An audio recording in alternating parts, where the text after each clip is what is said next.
Welcome, everybody, and thanks for joining us today. A special thank you to members of the law enforcement communities and their families and supporters for joining Senator Sessions and myself as we address how we can be doing more to protect the men and women who protect all of us. And I think it bears reminder that law enforcement is always a dangerous job. Since January 1st of this year, 147 law enforcement officers across America have been shot or killed in the line of duty. And it's men and women like Philadelphia police officer Robert Wilson III. Officer Wilson stopped by a game shop to buy a toy for his 9-year-old son. And while he was in the store in Philadelphia, 2 armed robbers burst in, began to open fire. And what Officer Wilson did was he didn't hesitate. He was shot. He continued to fight. He continued to draw fire to himself and away from the other people in the store until a fatal shot was fired that took his life. And recently, of course, we've seen a very, very disturbing trend. It's a trend in which cold-blooded killers are attacking law enforcement simply because they're law enforcement, because they're members of the law enforcement community. Last year, 2 Pennsylvania state troopers were targeted.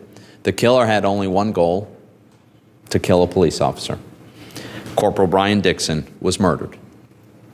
Trooper Alex Douglas was grievously wounded. And since then, we have seen attacks across America, in New York City, in Trigg County, Kentucky, in Harris County, Texas, Las Vegas, Nevada, and all of these attacks just because there's someone wearing a blue uniform. And what's particularly outrageous is, as these attacks are taking place, what do we hear? What do law enforcement officers see and hear? They hear protesters calling for the murder of cops.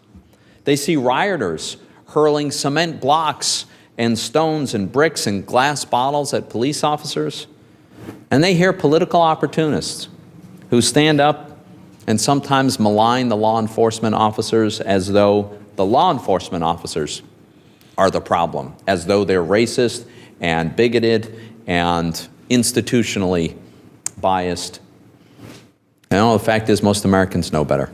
Most Americans know that the men and women who put on the uniform every day to protect us, all they want to do is serve their community. They want to protect the people that they've agreed to protect. They don't have a racist bone in their body.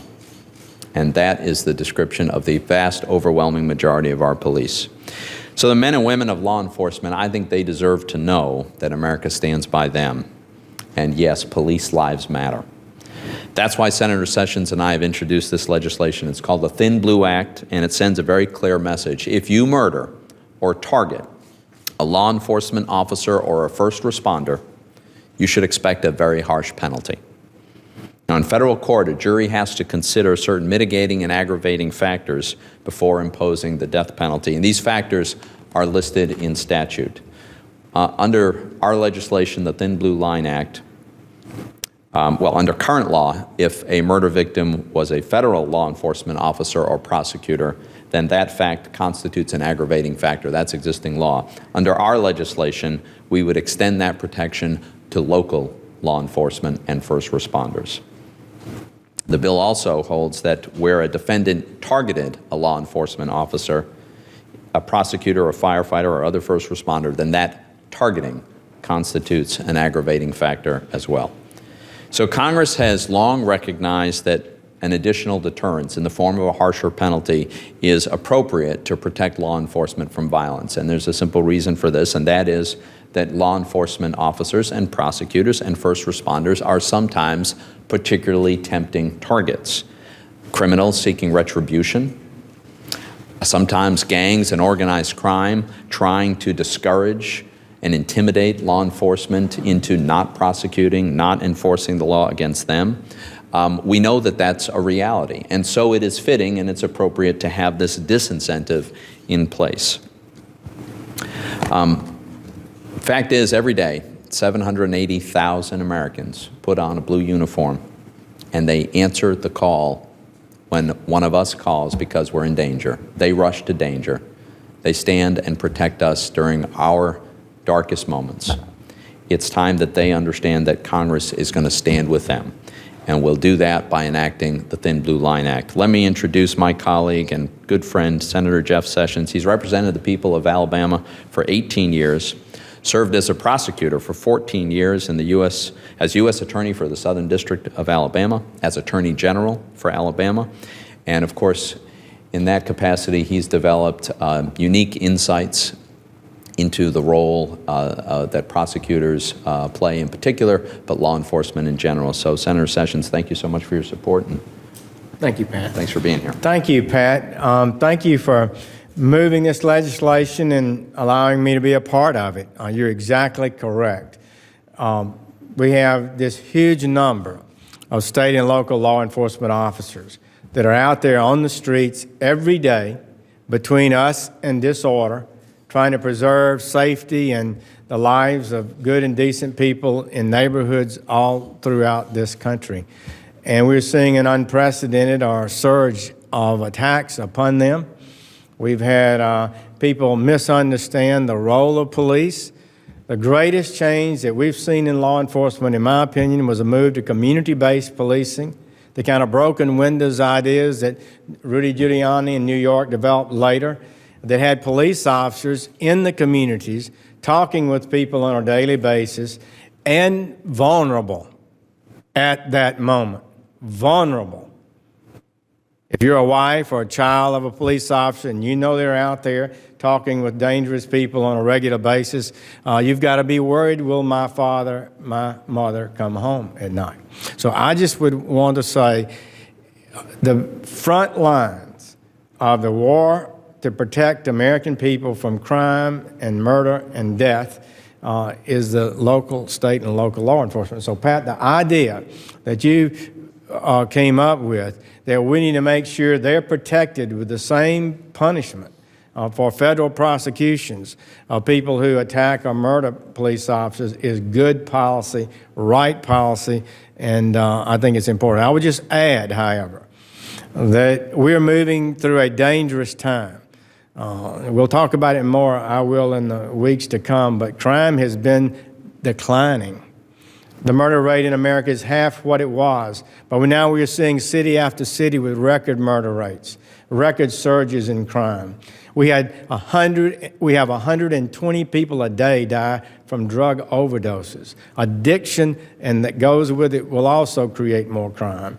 And the last thing we need to do, and the last thing our minority communities want, is police to be harassed and leave their communities. Nothing would be more tragic for people, particularly in our minority neighborhoods, and have our police feel they're not supported. So I think this action is an action to say, we support you, we appreciate the good work you've done that have made our communities safe, and in this time of rising crime, we're going to be with you once again. Thank you, Pat, for what you've done.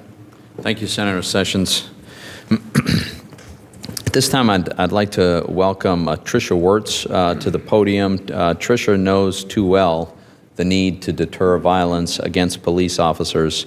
On August 6, 2006, Tricia's husband, Scott Wirtz, was working as a policeman in Reading, Pennsylvania. He and his partner responded to a call at a grocery store. They heard gunshots. They pursued the suspect. The suspect fired 2 shots, killing Officer Wirtz.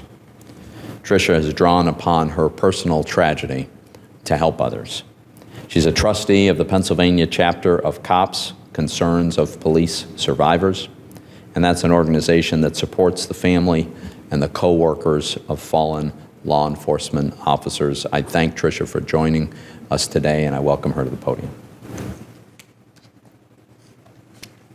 Good morning. Again, my name is Tricia Wirtz, and I'm a trustee with Concerns of Police Survivors, Pennsylvania chapter, and the widow of slain Reading police officer Scott Wirtz. In August 2006, my world was turned upside down when my husband was shot and killed while on duty in Reading, Pennsylvania. I can't imagine my husband's killer not being tried and put on death row, because there is no doubt in my mind, and admittedly, Scott's killer knew he was a cop that horrible night. I'm so thankful that our case turned out the way it did. Unfortunately, there are many cases that don't end in justice being served for our slain first responders. I can't tell you how much it means to me as a survivor that, thanks to Senator Toomey and Senator Sessions, it will now be a federal offense to kill not just a federal peace officer, but all first responders and prosecutors at every level of government. Let's face it, federal charges and penalties are oftentimes harsher than state and local. Furthermore, with federal sentencing, there's usually no time given for good behavior.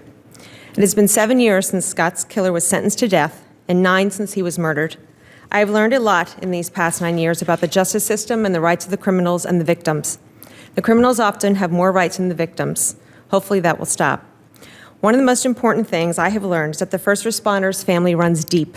Because of this, I applaud the senators for taking the initiative to protect our first responders, because now more than ever, they need our support under the current conditions across the nation. To kill someone for simply doing their job or wearing a uniform is appalling. While I acknowledge that most criminals are not thinking about the consequences of their actions while they are committing a crime, the possibility of them receiving the death penalty just might make them think twice before they pull that trigger, assault a first responder, or commit a felonious crime against them. I hope that first responders may now go out on the streets and hopefully feel a little safer, knowing that there are severe consequences for someone who chooses to deliberately take their life. I pray that this act begins to make a difference so that another family will never have to go through what my family has had to go through, and if they would, that justice be handed down in the form of a federal offense with the death penalty. I want to thank the senators for having me here today and asking me to speak. Thank you. Thank you very much, Tricia. Next, I have Donald Mihalik. Donald currently serves as the Legislative Director for the Federal Law Enforcement Officers Association.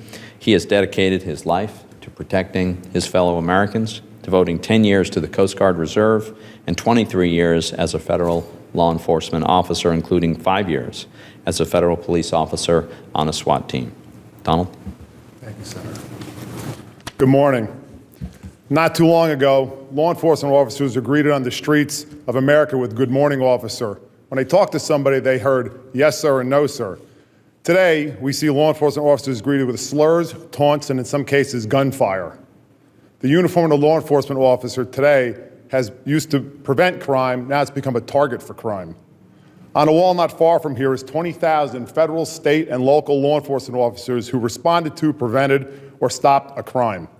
Today, we're honored that Ms. Tricia Wirtz is here and that her hero husband, Reading Police Officer Scott Wirtz, died from 2 gunshot wounds from a criminal who may have used the same rounds to kill a child.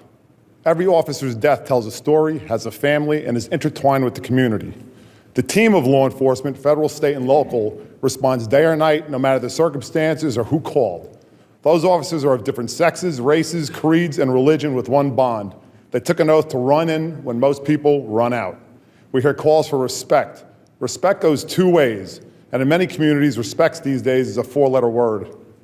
We also see some elected and public officials not condemn the attacks on law enforcement for the sake of politics. In doing so, they tacitly support those with an anti-law enforcement agenda who engage in vile rhetoric that encourages challenges to authority and emboldens some to violence against law enforcement. While this atmosphere has been allowed to fester, we see policy decisions that undermine the rule of law, including micromanaging what equipment law enforcement officers can access and the release of up to 6,000 drug offenders whose death they peddled is now viewed by some as nonviolent. The rule of law itself is under attack, and at its core stands a law enforcement officer who have become targets despite their unwavering dedication to serve and protect and are the first call whenever anyone's in trouble. If we allow these attacks on our officers to continue, who will be safe? Are we in fact condoning attacks on America itself? Right now, an officer is responding to a child missing, helping a victim of a crime, or as the officers did in Oregon, confronting the worst of society. Does that service not deserve respect? The Thin Blue Line Act sends a message that America will not stand for these attacks, supports law enforcement, and sends a message to criminals that an attack on one may lead to the full weight of justice on their shoulders. Senator Toomey and Senator Sessions should be applauded for showing leadership when others prefer to cower behind tweets. They have become 2 of the most reliable point men that the law enforcement team can count on, and we thank them for that. FLIOA fully supports this bill and looks forward to its swift passage. Thank you. Next, Dennis Slocum. Dennis serves as the Legislative Director and the former Executive Vice President of the International Union of Police Associations, the AFL-CIO. He served for 4 years in the Navy, 30 years as a Detective Lieutenant in the Los Angeles County Sheriff's Department. Mr. Slocum, thank you for being here, and I welcome you to the podium. Thank you, Senator. First of all, I'd like to thank Senators Sessions and Senator Toomey for introducing this thoughtful and needed legislation that protects our brothers and sisters, both in police and in the fire services. A whole lot of politicians, particularly leading up to elections, like to wrap themselves in the mantle of law and order and public safety. We think the Thin Blue Line Act will provide them a marvelous opportunity to show that their commitment to the men and women who provide for public safety is more than just campaign rhetoric. Our members are all rank and file active duty law enforcement officers from across this country, as well as in Puerto Rico and the Virgin Islands. And they'll be closely watching how this bill moves forward and who supports it and who doesn't when it comes time for them to add their voice in the elections in November of next year. So far as support for law and order, I couldn't thank Senator Toomey enough. I mean, this bill is one that we're particularly fond of. However, he introduced legislation that exempted from federal tax the benefits that are received from police survivors whose officers or spouses died in the line of duty. He fought back when the administration tried to take away life-saving equipment from law enforcement, surplus equipment that was used to protect not only the public, but the law enforcement officers, armored vehicles, helmets, shields, those types of things. I just want him to know that we noticed it and we appreciate it, and we understand that it's just not talk coming from Senator Toomey, and we'll stand behind him like he stood behind us. Thanks. Thanks, Dennis. Appreciate it.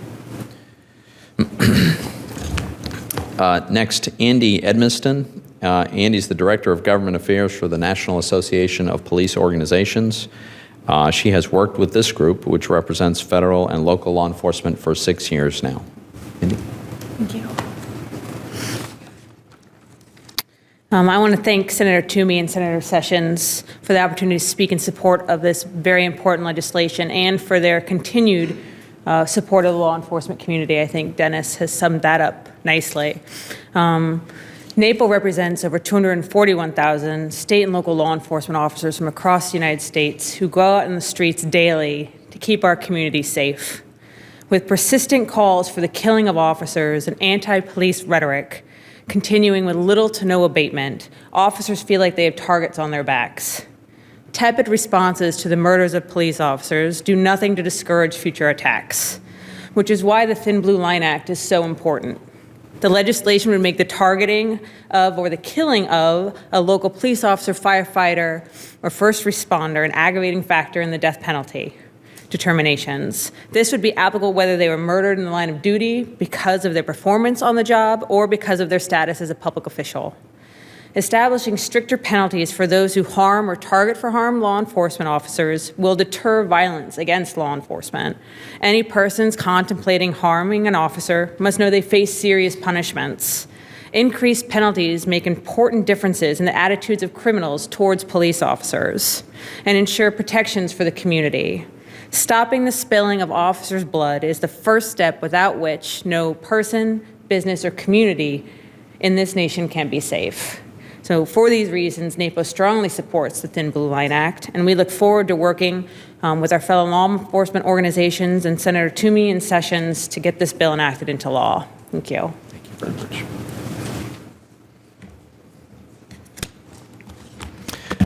Nelson Bunn is the Director of Policy for the National District Attorneys Association. Law enforcement also includes district attorneys who stand up in court and prosecute criminals. They play a crucial role partnering with police to protect us all.